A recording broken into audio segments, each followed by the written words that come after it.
지금까지 말씀드린 최순실 파일의 작성자 문제를 취재기자와 한 걸음 더 들어가겠습니다. 남궁옥 기자가 지금 옆에 나와 있습니다.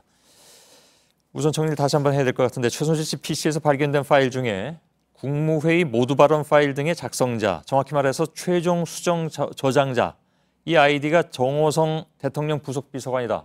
이 얘기죠? 예, 그렇습니다. 나온 아이디가 작성자로 나온 아이디가 나렐로라고 되어 있었는데요. 예. 그걸 저희가 여러 경로를 통해서 확인을 해보니까 이 아이디 자체가 정 비서관이 국회 보좌관 시절부터 써왔고요. 청와대에 들어간 이후에도 그 아이디로 자신의 아이디를 등록했던 걸로 확인이 된 겁니다. 예. 자, 이 부분에서는 저희가 2부 팩트체크에서 보다 좀 구체적으로 짚어보도록 하겠습니다. 일단 여기서는 이제 상식선에서 얘기를 좀 나눠봐야 될 것 같은데 정 비서관이 이 문서가 유출되기 전에 마지막으로 직접 수정하고 저장했을 가능성이 크다는 거, 이게 어떤 의미입니까? 일단 정 비서관에 대해서 좀 얘기를 해야 될 것 같은데요. 예. 모두 다 아시다시피 정 비서관은 이른바 현 정부에서 문고리 3인방으로 불리는 핵심 참모 중에 한 명이지요. 예. 이 3인방에 대해서는 여러 번 퇴진 의혹, 퇴진 요구도 있었습니다만 그때마다 박 대통령이 새 비서관은 교체할 이유가 없다. 묵묵하게 고생하고 있고 비리는 없을 거라고 믿었다. 이렇게 의혹만 받는다는 이유만으로 내치거나 하면 누가 내 옆에서 일을 하겠느냐 라면서 감싼 적이 있습니다. 예. 그러다 보니까 지금도 당연히 현직이고요. 정 비서관은 박근혜 대통령의 청와대 본관 집무실 바로 옆방에서 근무하는 물리적 거리에서도 최측근인 비서관입니다. 예. 그러다 보니까 이런 최측근인 정 비서관이 마지막으로 손봤던 파일, 문서가 외부에 있는 최순실 씨에게 흘러갔고 또 그 과정에서 메모 형태로 있었던 내용이 직접 며칠 뒤에 박근혜 대통령의 입을 통해서 발표가 됐다. 이런 정황들이 발견됐기 때문에 그렇다면 지금도 대통령의 최측근인 정 비서관이 최 씨의 국정 개입에 참물은 아니었는지 연루되어 있는 것은 아닌지 검증해 볼 필요가 있다. 이런 주장이 나오고 있는 겁니다. 예. 지난번에 그 미르재단 이성한 전 사무총장의 경우에 이 정 비서관이 한 30cm 두께 되는 그 문서를 갖다 주면 최순실 씨가 그걸 검토했다. 이런 증언을 한 바가 있단 말이죠. 예, 그렇습니다. 예.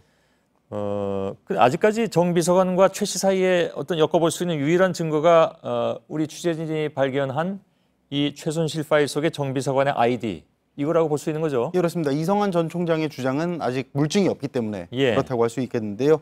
그러다 보니까 사실은 뭐 아이디는 나왔습니다만 여전히 말씀드린 것처럼 정 비서관이 작성한 문서를 누군가 다른 사람이 최 씨에게 갖다 줬을 가능성, 그것도 있긴 있습니다. 예. 그런데 그럼에도 불구하고 이 국면에서 자꾸만 언론이 정 비서관의 역할 그리고 최 씨와의 관계에 주목하는 이유는 두 사람 간에 결코 짧다고 할 수 없는 인연 때문이라고 할 수 있겠습니다. 예.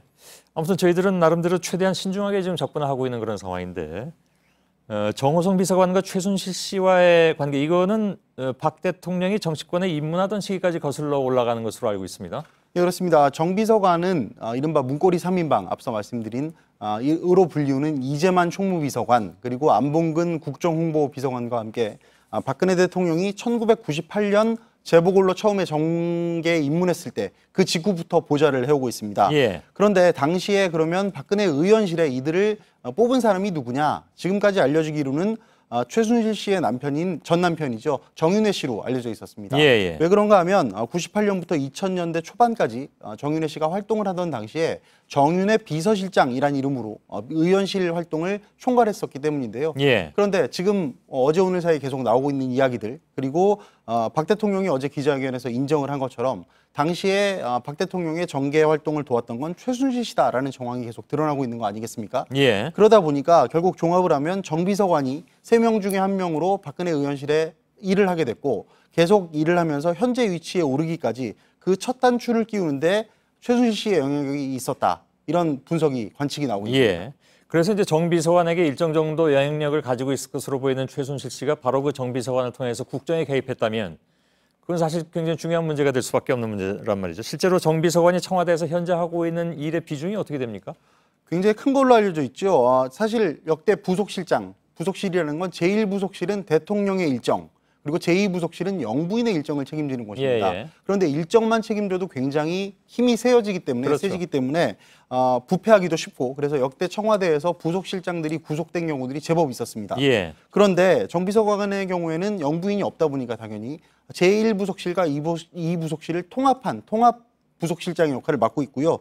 또 앞서 말씀드린 것처럼 워낙 오래 박 대통령 옆에서 일을 도왔기 때문에 단순히 일정만 챙기는 건 아니다. 이게 현 정부의 상식인 상황인 겁니다. 예. 뭐 말씀드린 것처럼 대통령의 중요한 연설문이나 발언 원고, 앞서 아이디 발견된 것처럼 직접 수정하고 작성을 합니다.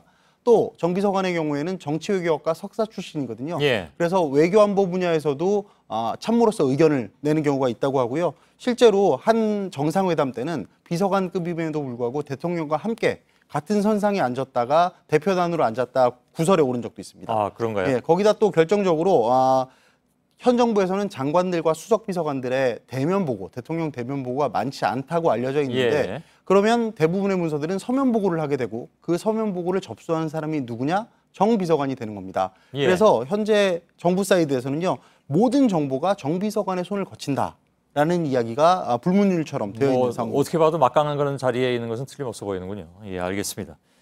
자, 여기까지 일단 좀 설명을 듣겠습니다. 남궁옥 기자였습니다. 수고했습니다.